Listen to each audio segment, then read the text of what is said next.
कभी कभी ये दिल किसी से भी लग जाता है। आखिर क्यों होता है ऐसा? शायद ये एक रूह का पाक रिश्ता होता है दूसरी रूह के साथ, जो ना समाज की बनी दीवारों से डरता है ना नियमों को। लेकिन समाज के बने नियम, पुरानी सोच ऐसी रूहानी रिश्तों को कलंकित कर देती है और आखिर में सब खत्म हो जाता है। वो साथ, वो एहसास, और बचता है तो सिर्फ मातम।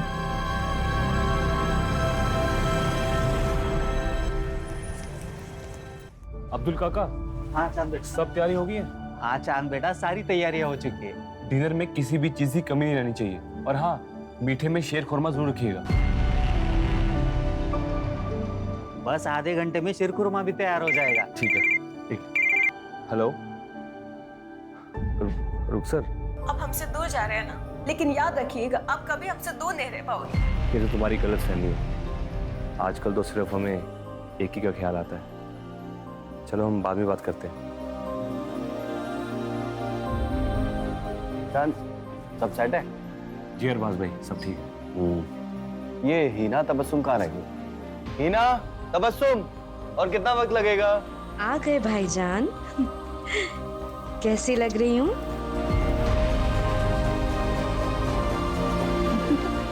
भाभी,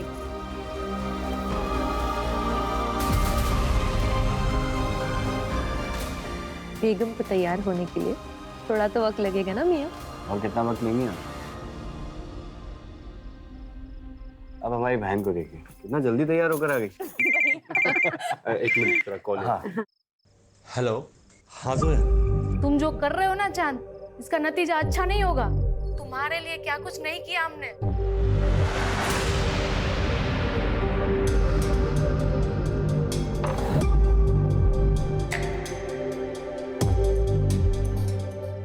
हेलो। हाँ जोया। अरे एक मिनट सांस तो ले लो। ऐसा कुछ नहीं जैसे तुम सोच रही हो। एक मिनट बाद में बात करते हैं। हेलो। हाँ डिम्पी। हम अपनी जान दे देंगे चांद, अब मुझसे बर्दाश्त नहीं होता। अरे प्लीज अब नहीं यार, फंक्शन होने में कुछ ही देर बाकी है। तुम पर भरोसा करके मैंने बहुत बड़ी गलती कर दी। अब रुको, हम बाद में बात करते हैं।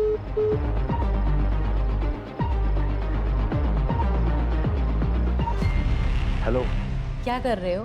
तैयार तो होगी तो एक फोटो ही भेज दो।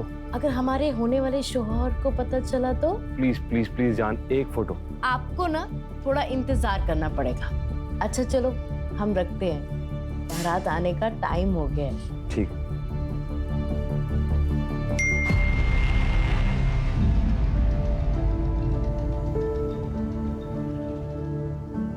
ये हो गए तैयार हमारे दूल्हे राजा। तुम्हारी दुल्हन तैयार हो गई? हाँ हो गई, चलिए अंदर।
चांद भैया,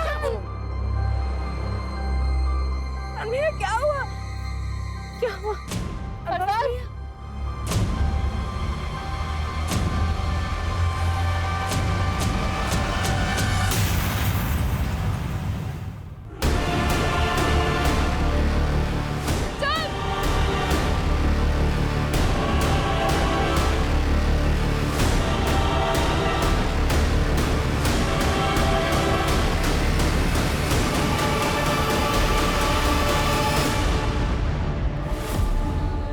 देखो चांद, चांद तुम मुझे ऐसे छोड़ के नहीं जा सकते। चांद, चांद उठो, चांद, चांद।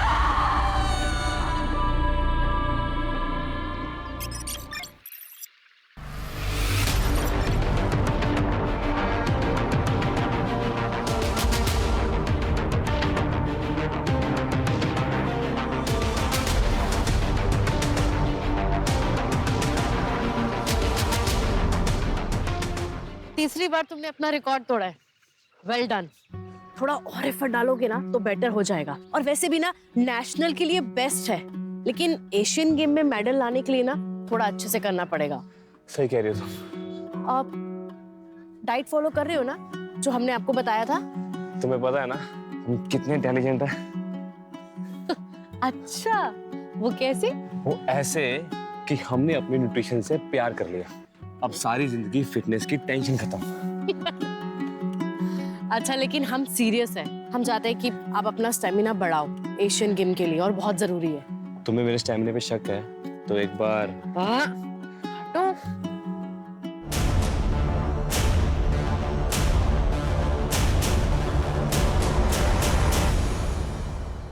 सर वो ईद की छुट्टी ली थी इसलिए हम। अच्छा, छुट्टी ली थी तो ये क्या है?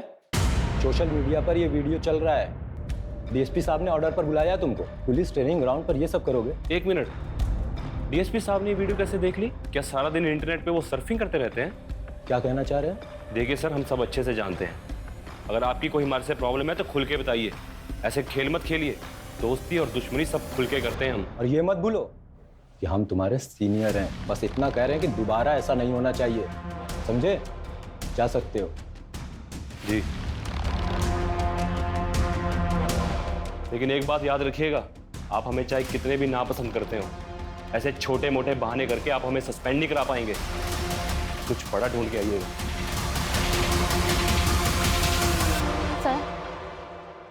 सर। जी क्या हुआ बताइए। हमारा नाम रीना है। हमारे नेशनल कॉलेज के पास एक बार है जहाँ पर कुछ लोग हमेशा नशे की हालत में लड़कियों के साथ छेड़छाड़ करते रहते हैं। उस बार का मालिक भी हमारे साथ बदतमीजी करता है। क्या नाम है बार का? पीएल बार। ए, दिमाग खराब है क्या तेरा? हाँ, इस बोतल का दाम क्या तेरा बाप भरेगा? मेरे बाप की छोड़, अपने बाप दादा को याद कर ले। वर्दी की आखड़ दिखा रहा है। तू जानता नहीं है हमको। कुछ दिन अंदर रहेगा ना तो अच्छे से जान पहचान हो जाएगी। यहाँ बार खोलकर गुंडागर्दी करता है, लड़कियां छेड़ता है। चल बाहर।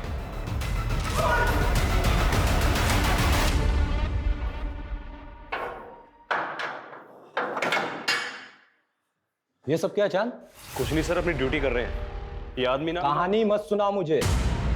और ये मत भूलो कि ये जो वर्दी मिली है ना, स्पोर्ट्स कोटा में मिली है तुम्हें। ना तुम्हारे बस की बात नहीं है सब इंस्पेक्टर बनना। जिस आदमी को अंदर डाला है ना, तुरंत रिलीज करो। सर इसके खिलाफ कंप्लेंट मिली है हमें। कंप्लेन मिली है? मतलब कोई भी लड़की आकर कुछ भी कहेगी, बिना इंक्वायरी किए मान लोगे? हाँ मिश्रा जी? Yes sir. ये सज्जन आदमी को तुरंत रिलीज करिए। यस।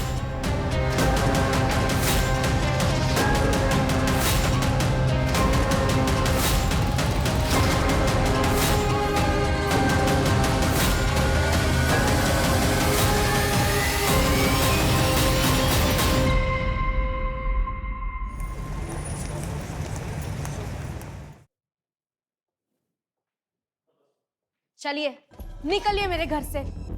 आपकी हिम्मत कैसे हुई यहाँ आने की? हाँ निकलिए। तबस्सुम, मैंने आपसे कितनी दफा कहा है मुझे नहीं आना है आपके साथ घर वापस।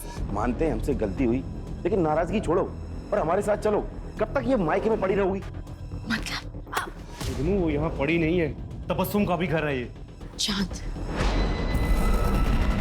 वाह, अपने ही बहनोई की गिरबान पर हाथ डाला। शर्म, हया, तहजीब सब भूल गए। ये भी भूल गए कि अपनी बहन के शौहर से किस तरह से बात करते हैं। इससे तो मेरा अब ये जूता बात करेगा। ये अगर तू नवाब के खानदान का है तो हम भी कोई सड़क छोड़ कर नहीं आए। हमारे अब्बू अमीमानंद के कालीन के सबसे बड़े व्यापारी हैं। रही बात तबस्सुम की, तो आज नहीं तो कल हम इसे लेकर जाएंगे।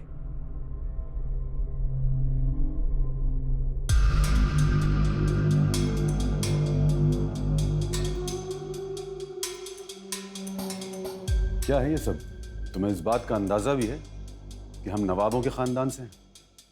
हमने ख्वाब में भी नहीं सोचा था कि हमें इस तरह की बेहूदगी देखने को मिलेगी कभी। वो लड़की न तो हमारी कौम की है और ना ही हमारी बराबरी की है। ये रिश्ता तो हरगिज नहीं हो सकता। निकाह तो हम नैना से ही करेंगे।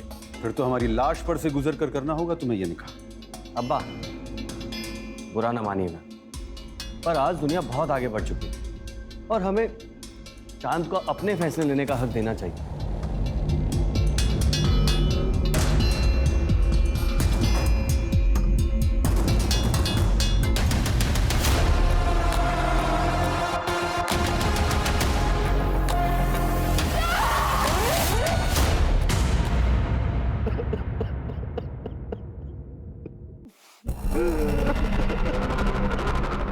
अरे जैसा भी था हमारा साला था, हम सबको छोड़कर चला गया।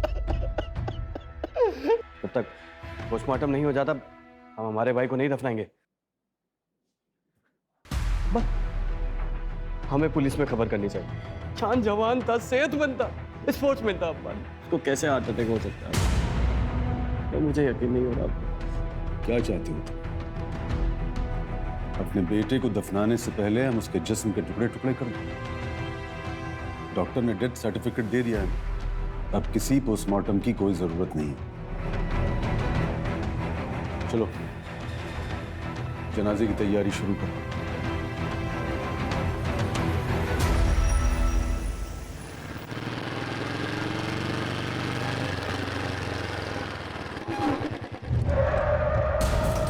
ए, कौन हो तुम लोग? क्या कर?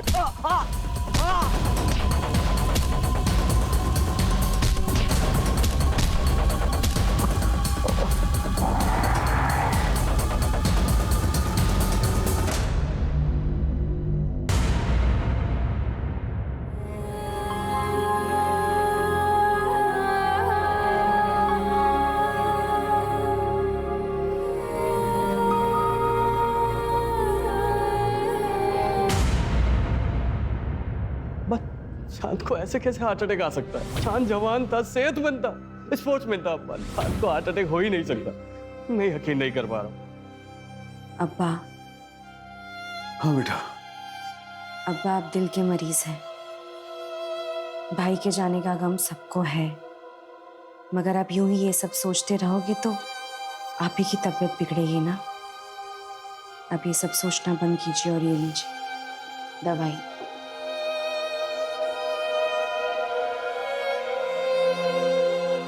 आपको आपकी तबीयत का ख्याल रखना है।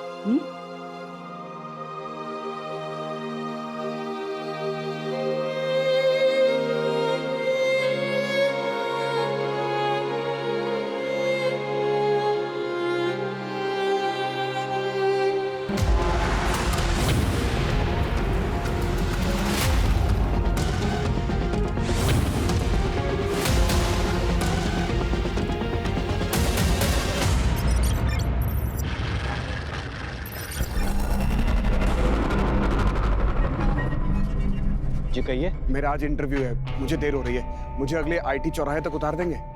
आइए बैठिए।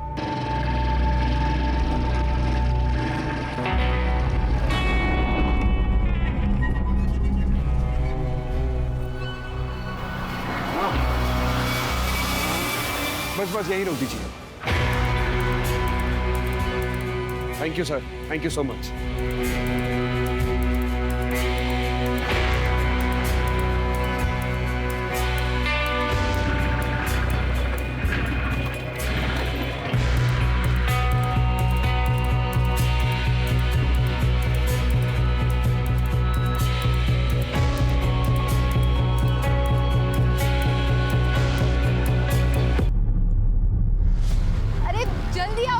गिर पड़ा है। भाई साहब क्या हुआ आपको? उस आदमी ने कुछ चुपाया। कौन आदमी? क्या हो गया इसको? ये बोल रहा है किसी ने कुछ चुबोया है इसे। ऐसे मुंह देखता रहेगा, इसको अस्पताल भी लेके चले। डॉक्टर डॉक्टर डॉक्टर, देखो ना इसे क्या हो गया।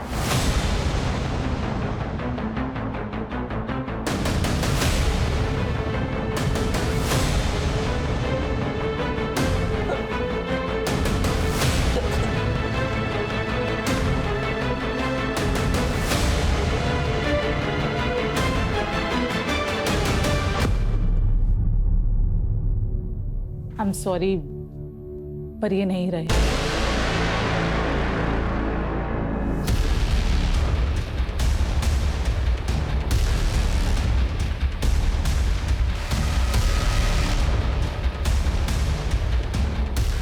इनको किसने बुलाया? मैंने बुलाया सर, मुझे केस हार्ट अटैक का नहीं लगता है। Hello doctor. Hello inspector. Doctor Divya ने हमें फोन पे बताया था कि इनके कंधे पे कोई पिन चुभोने का मार्क। जी, यहाँ पर। ये कौन लेके आया इनको? हमारे खेत के पास बेहोश था तो हम ले आए। सर, ये इनका वॉलेट है।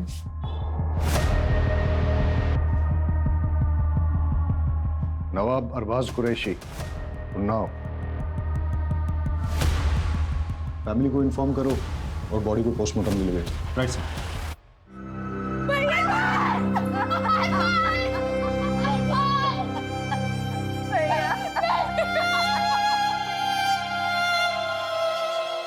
हम नवाबों के खानदान से, पूरे उन्नाव में हमारी शान थी, लेकिन एक झटके में हमारा पूरा कुनबा बिखर गया। पहले छोटा बेटा चांद और अब अरबाज। हमारे अरबाज चांद से बेहद मोहब्बत करते थे। उन्हें यकीन ही नहीं हो रहा था कि चांद को हार्ट अटैक कैसे आ सकता है। अरबाज को ऐसा क्यों लगता था कि चांद की मौत हार्ट अटैक से नहीं हुई है?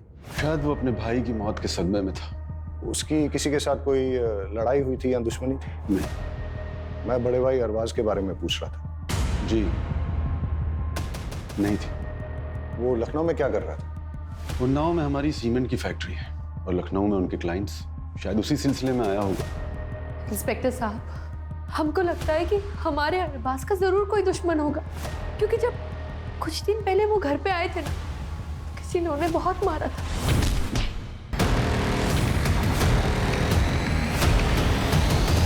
सर, जब अरबाज पर अटैक हुआ था उसी समय मैंने उससे कहा था कि पुलिस स्टेशन में आकर एक FIR कराने के लिए।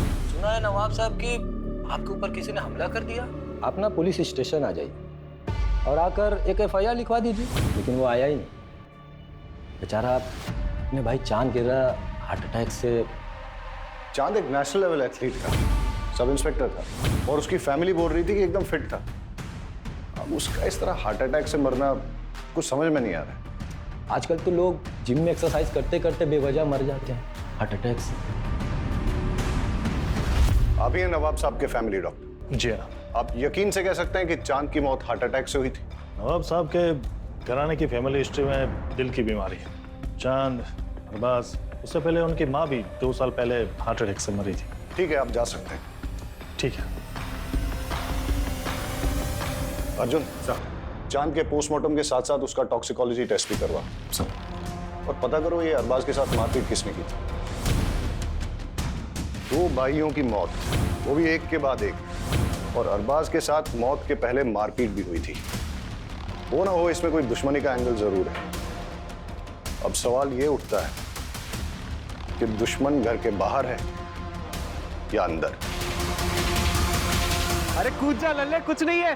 नहीं अनु, मैं नहीं कूदूंगा। अरे तुम्हारी ऐसी की तैसी। नहीं अनु, मत।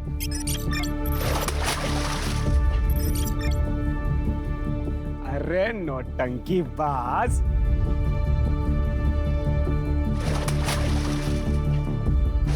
अनु, कुछ हो जाता तो। हो गई नौटंकी, कमर तक तो पानी नहीं है तुम्हारे। नौटंकी बाज।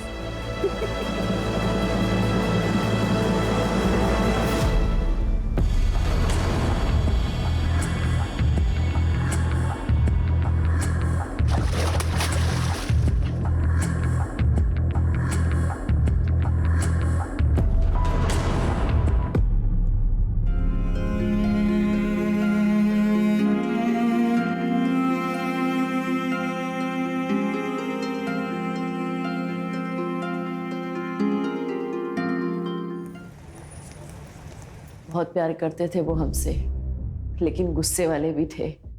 हम उन्नाव पुलिस वालों को कह कह के थक गए थे कि चांद को हार्ट अटैक नहीं आ सकता है। हम खुद पेशे से न्यूट्रिशनिस्ट हैं, उनके खाने पीने में कड़ी निगरानी रखते थे हम। अभी अभी आपने बताया कि वो व्यवहार से थोड़े गुस्सैल थे, तो उनकी किसी के साथ कोई अनबन जिसके बारे में आप जानती हैं? शायद हमारी शादी, हम दोनों अलग अलग धर्म के थे और इस शादी के खिलाफ बहुत से लोग थे। मेरे कुछ घर वाले और चांद के कुछ जानने वाले लोग। ऑनलाइन तो हमारे रिश्ते का मजाक भी बना। ये देखिए।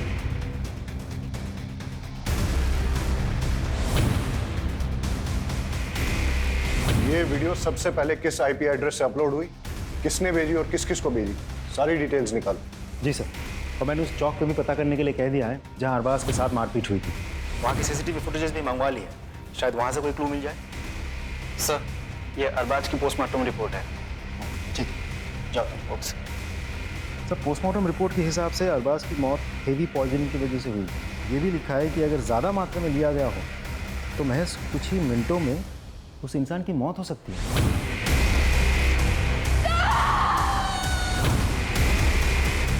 पता करो ये जहर कहाँ से प्रोक्योर किया जा सकता है। और हाँ, अगर अरबाज की मौत जहर देने से हुई है तो हो सकता है कि चांद को भी ऐसे ही मारा गया। अर्जुन, चांद हमारे डिपार्टमेंट का ऑफिसर था, उसके कातिलों को छोड़ेंगे नहीं। लेकिन सर, हम पता कैसे करेंगे? चांद का पोस्टमार्टम नहीं हुआ था, उसकी बॉडी को दफना दिया गया था। कोर्ट से उसकी बॉडी को निकालने का परमिशन लेते हैं, उसे इंसाफ दिलाने का यही एक तरीका है। लल्ले, लल्ले, पागल पागल है क्या? क्या कर रहा है तू ये? अनु, मुझे माफ कर दे अनु। माफ कर दे? क्या किया है तूने? मेरी एक गलती की वजह से हमारी दोस्ती टूट गई। वो इतनी छोटी सी बात के लिए लल्ले तू हमारे बचपन का प्यार, बचपन की दोस्ती सब भूल जाएगा? बेवकूफ इंसान, इधर आ।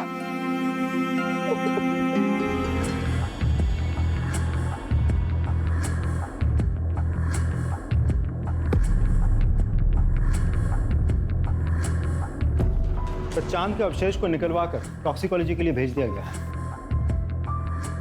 हमारी फोर्स का होनहार ऑफिसर था, फिर भी मरने के बाद भी उसे चैन नहीं मिला। इंस्पेक्टर राकेश के साथ चांद की कुछ प्रॉब्लम चल रही थी। अपने राकेश साहब जो है ना, बड़े साहब, खाने पिलाने वाले आदमी थे, और चांद साहब एकदम सीधे साधे। उनके बीच में कुछ तो झगड़ा चल रहा था। सुन, जो फाइल के पन्ने पलट रहा है ना, बंद कर दे, और जो कर रहा है ना, वो भी करना बंद कर। हम क्या कर रहे हैं सर? सस्पेंड करा देंगे तुझे। नहीं करा पाएंगे सर, आखिर उड़ते हुए तीर को कौन न्योता देता है? चांद और उसके बड़े भाई अरबाज दोनों ही जुगनू और तबस्सुम की तलाक करवाने के पीछे पड़े थे। इससे तो मेरा अब ये जूता बात करेगा, क्योंकि वो दोनों जुगनू को पसंद नहीं करते थे। क्या प्रॉब्लम थी जुगनू के साथ? जुगनू ने झूठ बोल के शादी की थी। ना वो नवाब है और ना ही पैसे वाला। दिन भर आवारागर्दी करता रहता है, अयाशी करता रहता है। पता करो ये जुगनू कहाँ टिमटिमाता। Right sir.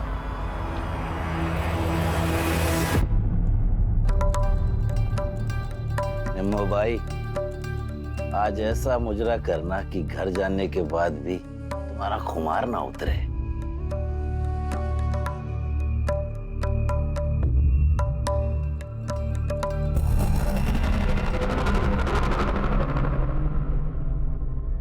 यहाँ तो ताला लगा हुआ है।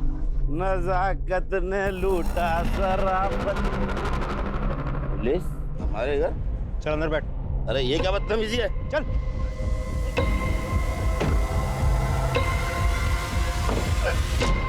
जनाब, हमने कुछ नहीं किया है, बस हमें हमारी बेगम हमारे घर में चाहिए। हम उनसे बहुत मोहब्बत करते हैं। दोनों भाई तेरे खिलाफ थे। चांद जो कि पुलिस ऑफिसर था, पहले तूने उसको मार दिया, और साथ ही साथ नवाब साहब की प्रॉपर्टी का एक हकदार कम कर दिया, और फिर मौका मिलने पर उसके बड़े भाई अरबाज को भी रास्ते से हटा दिया तूने। तो तेरा तलाक भी नहीं हो सकता तबस्सुम से। अब तू जिंदगी भर नवाब की हवेली में थोड़ी शराब, थोड़ी कबाब, थोड़ी नमाज़त नहीं करता रहेगा। लाहौर में लकूवत, हम उनका खून कैसे कर सकते हैं साहब?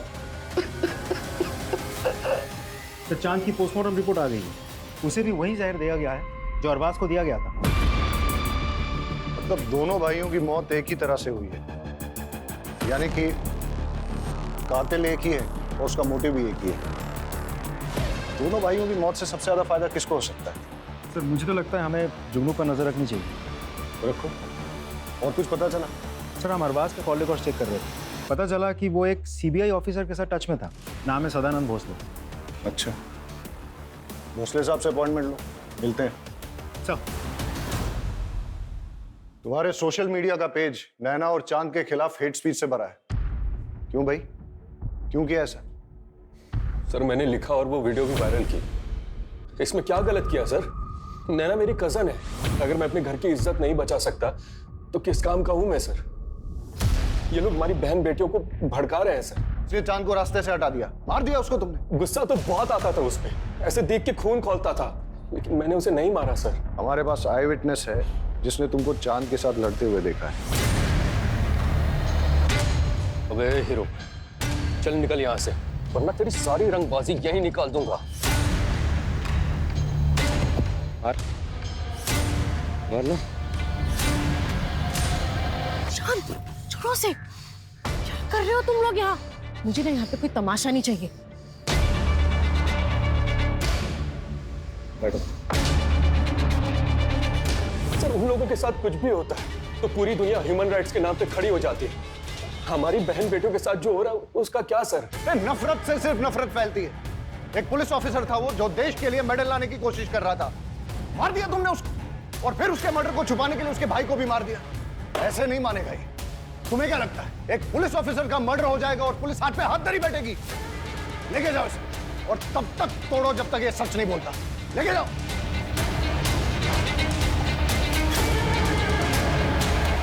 सर, खबरों से पता चला है कि अरबाज की मौत से पहले उसके साथ जो मारपीट हुई थी वो बबलू के आदमियों ने की थी। उठा के लाओ बबलू को। साहब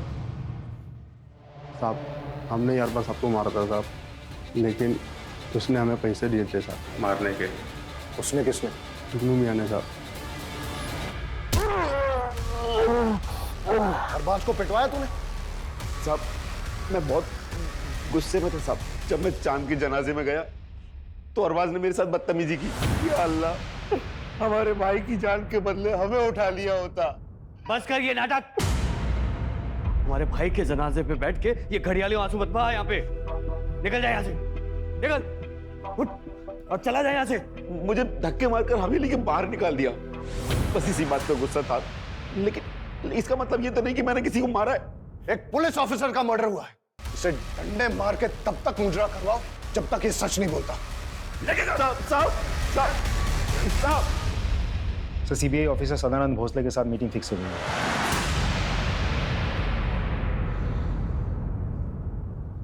अरबाज ने मुझसे बात की थी।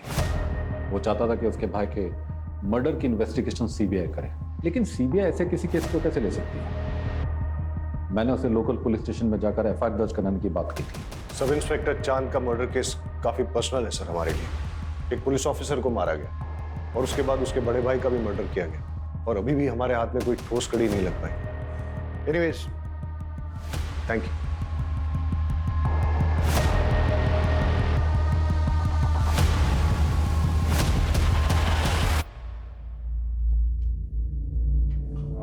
अवस्थी साहब, थोड़ा ध्यान रखिएगा। उस मर्डर केस की पुलिस जोर शोर से जांच कर रही है, कहीं बुझती हुई चिंगारी सुलगती हुई आग ना बन जाए। केस के लिए जरूरी है इसलिए तुमसे पूछ रहा हूं, क्या तुम्हारे और चांद के बीच में फिजिकल रिलेशंस थे? नहीं सर, हमने डिसाइड किया था कि जो करेंगे शादी के बाद करेंगे। लेकिन आप ये सवाल क्यों पूछ रहे हो? इससे उसकी मौत का क्या वास्ता है? जांच में हमें यह पता चला है कि चांद उन्नाव के बाहर एक केमिस्ट से रेगुलर तौर पे सेक्सुअल परफॉर्मेंस की दवाइयां खरीदता है।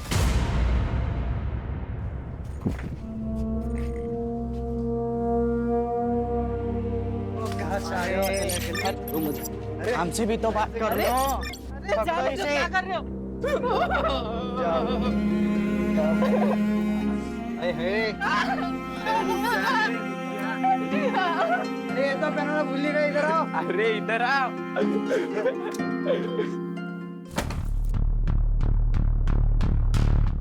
इंस्पेक्टर साहब, आप लोग यहाँ? आपकी हवेली की तलाशी लेनी। सर्च वारंट है हमारे पास। अर्जुन सर, सर्च करो।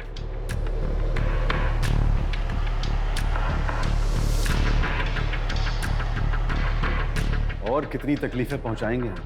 जाइए यहाँ से, अकेला छोड़ दीजिए हम सब, बंद कीजिए ये सब। आपके दोनों बेटों की हत्या हुई है और आप चाहते हैं कि हम इन्वेस्टिगेशन बंद कर दें?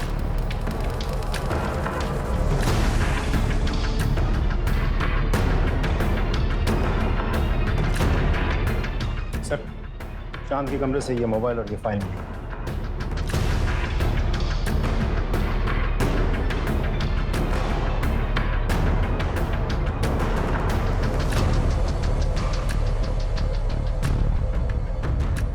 इंस्पेक्टर राकेश अवस्थी से मिलना पड़ेगा। आपका चांद के साथ कोई प्रॉब्लम चल रहा था तो आपने उसे मरवा दिया और फिर इस मर्डर को छुपाने के लिए चांद के बड़े भाई अरबाज को भी मरवा दिया। ये सब बकवास और बेकार की बातें हैं।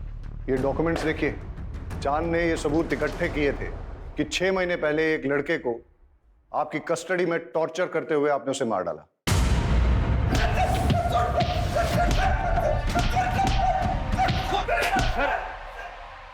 सर क्या कर रहे हैं? अगर इसका लाइसेंस एक्सपायर है तो अगर इसे जान से मार देंगे। तुम मेरे बीच में टांग अड़ाना बंद कर, निकल यहां से। मैंने कहा निकल यहां से।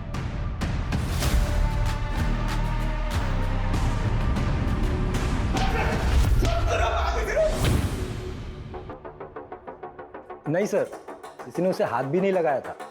नॉर्मल पूछताछ के दौरान उसका अपेंडिक्स बस्ट हो गया और सेप्टिसेमिया की वजह से उसकी मौत हो गई।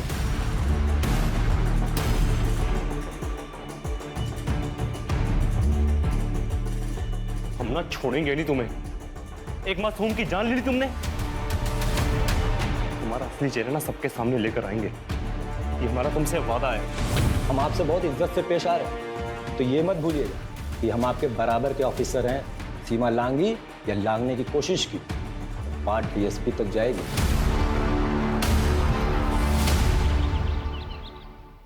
वहीं रुक जाओ, वहीं रुक जाओ। अगर हमारा बेटा तुम्हारे प्यार में नहीं पड़ा होता ना तो आज वो जिंदा होता। अगर आपने अपना बेटा खोया है तो मैंने भी अपना प्यार खोया है। कुछ नहीं खोया है तुम, लेकिन हमने अपना बेटा खोया है। और हमें तो कभी कभी लगता है कि तुम्हारे घर वालों में से किसी ने हमारे बेटे को। अबू, आपकी तबीयत खराब हो जाएगी। आपको जो लगता है लगता रहे। बाहर के लोगों को भी ना बहुत कुछ लगता है। आपने तो चांद का पोस्टमार्टम भी नहीं होने दिया ना। बदतमीज, निकल जाओ यहाँ से। अबू संभालो, अबू संभालो अपने आप को। अबू, अबू। आज के बाद कभी भी मेरी बेटी के आसपास भी दिखाई दिया ना तो जान से मरवा दूंगा। रिद्धि से प्यार करते हैं हम। आपको जो करना है वो करिए। ये ऑडियो फाइल अमर की iCloud स्टोरेज से मिला है और साथ ही उसकी और आपकी बेटी रिद्धि की बहुत सारी फोटोज भी मिली। और क्या मिला? और एक वीडियो भी मिला है जिसमें अमर ने डर जताया कि आप उसका खून करवा सकते हैं। सब बकवास है, झूठ है। ये रही उसकी असली पोस्टमार्टम रिपोर्ट जो आप लोगों ने बदल दी थी। इस रिपोर्ट में यह साफ साफ लिखा है कि उसकी मौत 11 हड्डियां टूटने और इंटरनल ब्लीडिंग से हुई है। और जब ये सबूत चांद ने इकट्ठे किए तो आप लोगों ने उसको मरवा डाला। और जब अरबाज चांद के मर्डर की सीबीआई इंक्वायरी चाहता था तो उसको भी खत्म करवा दिया आपने। फिलहाल इतने सबूत काफी हैं आप लोगों को अंदर करने के लिए, और बाकी आपका जुर्म हम कोर्ट में साबित करेंगे। चांद और अरबाज का खून हमने नहीं किया। आपको यकीन नहीं है तो आप उनके वालिद नवाब साहब से पूछिए कि उन्होंने चांद का पोस्टमार्टम क्यों नहीं होने दिया।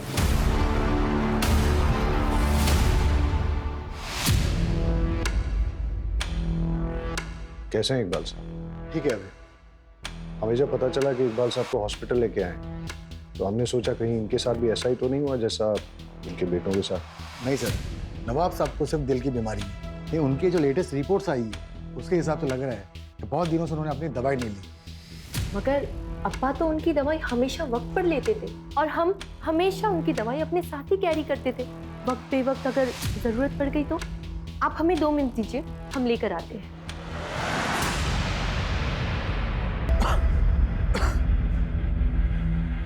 नवाब साहब, एक बात हमारी समझ में नहीं आई। आपने अपने छोटे बेटे चांद की बॉडी का पोस्टमार्टम क्यों नहीं होने दिया? बचपन से जिसे दिल से लगाकर पाला, पोसा, बड़ा किया, उसके टुकड़े कैसे होने देते? ये रही दवाई। ले दीजिए मुझे।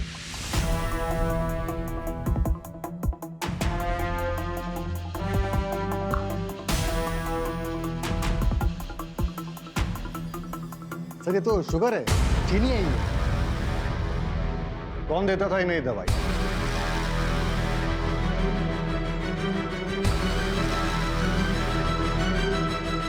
तुमने अपने अब्बा को मारने की कोशिश की, क्यों किया तुमने ऐसा? प्यार करते थे हम किसी और से, मगर हमारे अब्बू ने हमारा निकाह उस जुगनू से करवा दिया। नवाबी चोला ओढ़ एक जालिम और जिद्दी इंसान है मेरे अब्बू। और तुम्हारे भाई? उन्होंने भी नहीं रोका इंस्पेक्टर साहब मेरे अब्बू को। चांद भैया ने खुद के निकाह के वक्त तो किसी की भी नहीं सुनी, मगर मेरे निकाह के वक्त उनके मुंह में दही जम गया था। नफरत हो गई थी हमें उन सब से। अच्छा हुआ दोनों मर गए, काश मेरे अब्बू भी मर जाते। मर गए या तुमने मरवा दिया? नहीं इंस्पेक्टर साहब, चाहने में और करने में फर्क होता है। हमें नफरत जरूर थी मगर हमने नहीं मारा उन्हें, सच्ची।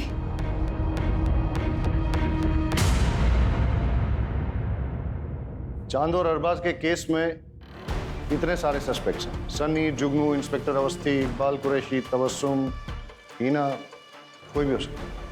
लेकिन सर अभी भी समझ में नहीं आ रहा है कि चांद और उसके बड़े भाई अरबाज को मार कौन सकता है? इनमें से कोई भी हो सकता है, या फिर नैना, क्योंकि जो जितना भोला भाला दिखता है वो उतना ही शातिर भी हो सकता है। एक काम करो अर्जुन, चांद और अरबाज के केस में ये जितने भी सारे सस्पेक्ट्स, सबकी डिटेल्स फिर से निकालो। छोटी से छोटी चीज भी चेक करो, कुछ तो है जो हमसे छूट रहा है। सर बस एक कड़ी हाथ में आ जाए तो सारे पेज खुल जाएंगे। सर बाकी सब तो क्लीन है, लेकिन एक इंटरेस्टिंग बात सामने आई है। पिछले 2 साल में हीना ने अपने बैंक अकाउंट से कोई ट्रांजैक्शन नहीं किया था, लेकिन अरबाज के मौत से 2 दिन पहले हीना के पिता ने उसके अकाउंट में 10 लाख रुपए ट्रांसफर किए थे, और अरबाज के मौत के 10 दिन बाद हीना ने वही 10 लाख रुपए कैश में विड्रॉ किए थे। जी हमने डाले थे पैसे, हीना को पैसों की जरूरत थी। अरबाज के बिजनेस में काफी नुकसान हो गया, इसीलिए कुछ पैसे की जरूरत थी। कितने पैसे बेटा? करीबन 50 लाख के आसपास। आपने वो 50 लाख रुपए शौहर को बचाने के लिए इस्तेमाल किए या शौहर को प्रॉब्लम में डालने के लिए? मतलब अरबाज के मरने के 10 दिन के बाद आपने वो सारे पैसे निकाल लिए कैश में, क्यों और किस लिए? घर में जरूरत थी इसलिए। हमने नवाब साहब से भी बात की और तबस्सुम से भी। आपने घर पे न तो वो पैसे किसी को दिए हैं और ना ही घर के खर्च के लिए इस्तेमाल किए। कहाँ इस्तेमाल किए वो 50 लाख? सुना है आपने अपने पर्सनल क्लिनिक के लिए नए इक्विपमेंट खरीदे। हाँ तो सर इसमें क्या क्राइम हो गया? क्राइम तो नहीं है, लेकिन ये 50 लाख रुपए आपके पास आए कहाँ से? मेरे पैसे हैं, मैंने जमा किए थे। चलिए वो छोड़िए, ये बताइए, आप तो लखनऊ में प्रैक्टिस करते हैं, तो फिर आप जिस दिन चांद की मौत हुई उस दिन उन्नाव में क्या कर रहे थे? जिस ऑटो में आप बैठ के गए थे और आपने जो उसको ऑनलाइन पैसे ट्रांसफर किए थे भाड़े के तौर पे, उसका रिकॉर्ड भी है हमारे पास। और उस ऑटो वाले ने हमें ये बताया कि आप ऑटो में वेट कर रहे थे, जब चांद की बारात आई तभी आपने उसे छोड़ा।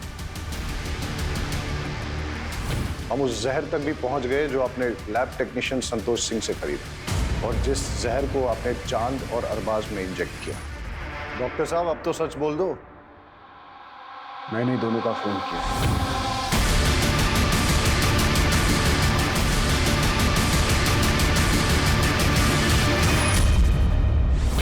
सच आपको हम बताते, जब हमारी शादी अरबाज से हुई तो हम बेहद खुश थे, मगर हमारी खुशी तो सिर्फ चंद पलों की थी। शादी के बाद हमको एहसास हुआ कि अरबाज हमसे प्यार नहीं करते। हमारे शादी को 2 साल हो गए, मगर उन्होंने कभी हमें हाथ तक नहीं लगाया। हमें उन पर शक होने लगा। एक दिन फिर अरबाज बाहर जा रहे थे, तब हमने फैसला किया कि आज इनका पीछा करेंगे।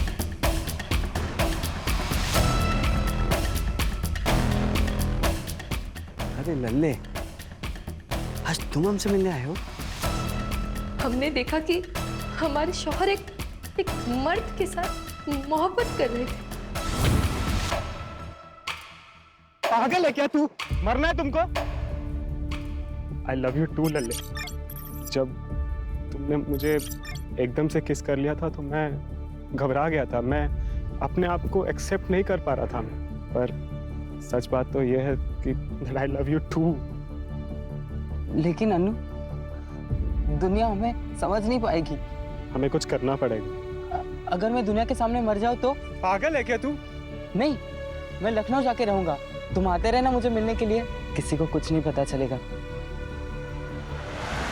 जब हमने अरबाज से कन्फ्रंट किया तो उन्होंने हमें थप्पड़ मारा। हम पूरी तरह से टूट गए थे।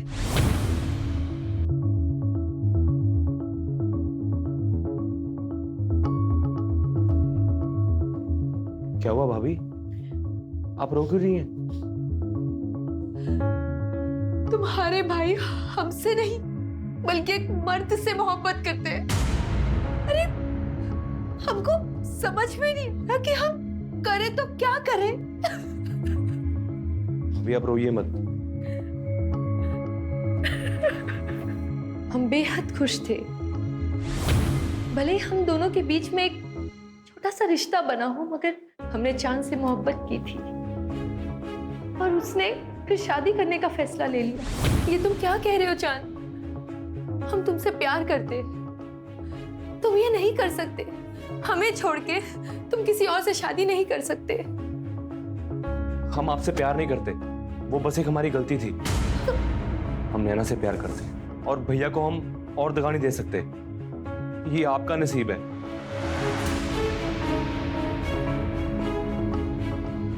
एक भाई ने हमें तन्हा कर दिया और दूसरे ने हमारा प्यार किसी और को उठाकर दे दिया। ये देखकर हमारी को इतनी ठेस पहुंची कि हमारा दिल पत्थर का बन गया साहब। जब एक इंसान का दिल पत्थर का बन जाता है ना, फिर उससे कोई फर्क नहीं पड़ता। हमें रत्ती भर भी अफसोस नहीं हुआ ये फैसला लेते हुए कि अब हम इन दोनों को मार देंगे।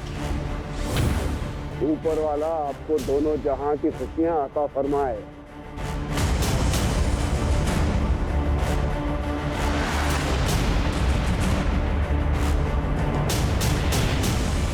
अरबाज को उसके भाई के खून के बाद तड़पते हुए देख के बहुत खुशी हो रही थी हमें, मगर अरबाज के सर पर तो अपने भाई की मर्डर की इंक्वायरी करने का भूत सवार हो गया। बस फिर क्या, अरबाज और उसके भूत दोनों को साथ में दफना दिया। जी कहिए। मेरा आज इंटरव्यू है, मुझे देर हो रही है। मुझे अगले आईटी चौराहे तक उतार देंगे?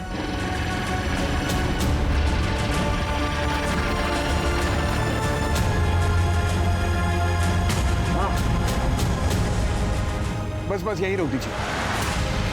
Thank you sir, thank you so much. मैं उस दिन जानबूझकर हॉस्पिटल देर से पहुंचा। अगर हॉस्पिटल में मेरी आरएमओ डॉक्टर दिव्या ने अरबाज के कंधे पर निडल का घाव और वो खून की बूंद नहीं देखी होती तो अरबाज की मौत भी हार्ट अटैक ही साबित होती। मासूमों का बहाया हुआ खून कभी भी खामोश नहीं रहता। एक एक खून की बूंद गवाही देती है।